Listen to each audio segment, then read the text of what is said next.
Noah, I was thinking about challenges, right? Not just business challenges, but life in general. Sometimes it feels like you're up against something absolutely massive, doesn't it? Yeah, James, absolutely. That feeling is exactly what we're tapping into today. We're diving into an ancient story that perfectly illustrates facing down those massive, seemingly unbeatable obstacles. We're talking about David and Goliath, found in 1 Samuel 17, a famous biblical story of faith and courage. But we're going to look at it through a modern lens, focusing on how to defeat the giants in your own life. Right. Because when you hear David and Goliath, you immediately think, oh, that's a Bible story. But you're saying it's much more than just that, isn't it? It's a metaphor, a very potent one, for anything that seems just too big to handle. Precisely. It's a universal narrative, not just for those familiar with the Bible. It's for anyone who's ever felt overwhelmed, underestimated, or totally outmatched. We'll break it down to make it clear and engaging for everyone. So, let's set the scene, yeah? Imagine this, two armies, Israel and the Philistines, facing off. And then, out from the Philistine camp, steps Goliath. Oh man, he was like a giant amongst men, truly. We're talking roughly 9 feet tall, fully armoured, carrying a massive spear. Just, utterly terrifying. 9 feet? Good heavens. That's like a small tree, isn't it? I mean, a human being that size, decked out in armour, must have been just an absolutely, an impossible sight for any regular soldier. Exactly. And he wasn't just big, he was also a champion warrior, right? He'd been doing this for ages. And what he'd do, he'd come out every day, morning and evening, for 40 days, just challenging the Israelites. Like, send me your best man, we'll settle this one-on-one. And you can imagine, the entire Israelite army, including King Saul, they were absolutely paralyzed by fear. They couldn't move. They were so intimidated by this absolute behemoth. 40 days. That's an incredible psychological tactic, isn't it? Just slowly, day by day, grinding down their morale. So they didn't just fear his physical presence. They were totally beaten before a single blow was even struck, really. Totally. And that's where David steps in, right?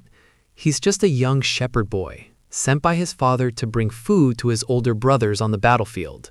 He's totally not a soldier. He hears Goliath's taunts and he's just indignant.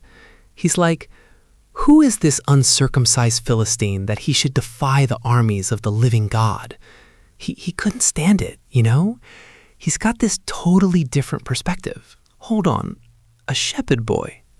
So no training, no armor, just indignant?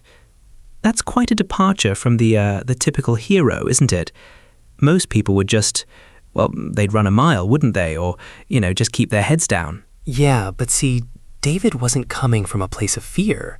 He'd faced lions and bears protecting his flock, right?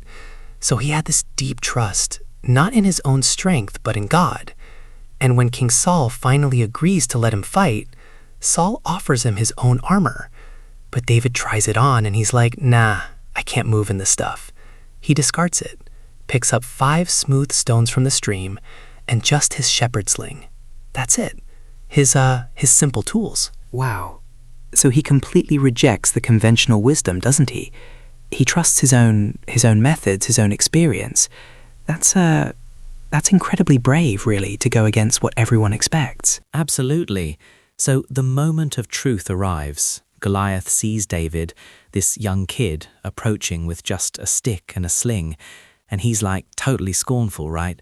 Am I a dog that you come to me with sticks? He curses David.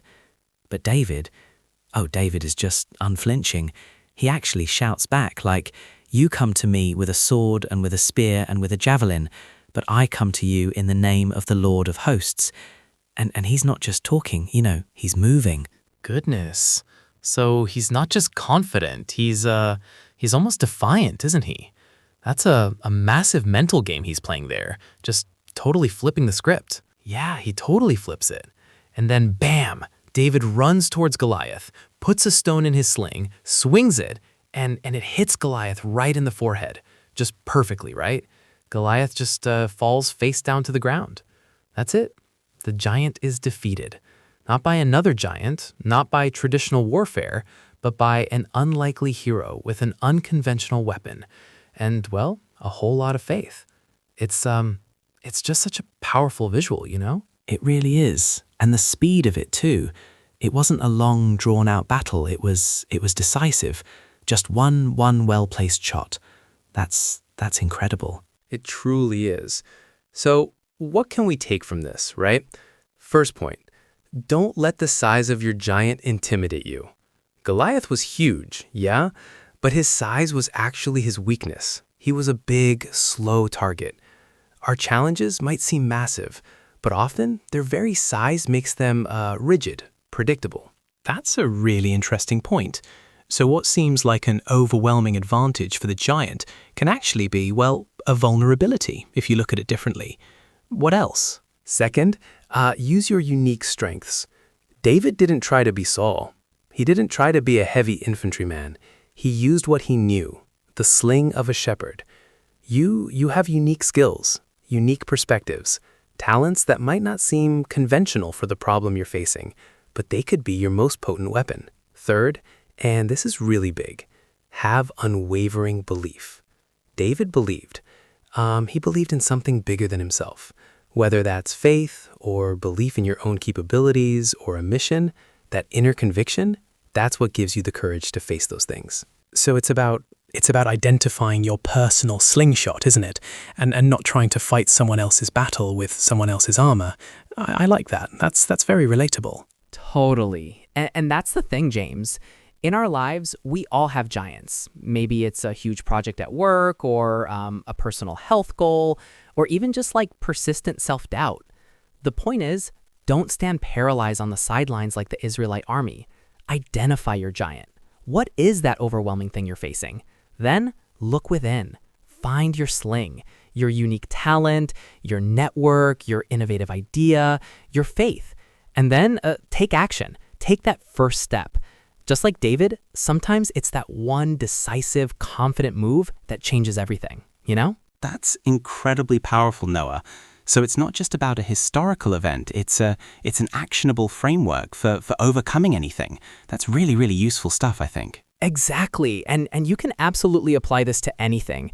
If you want to dive even deeper into this and explore more stories and practical ways to apply biblical wisdom to your life, make sure you check out the free Bible course on our channel page. We've got loads of content there, and it's all about empowering you. So like, share, subscribe, and definitely sign up for that free course. It's waiting for you.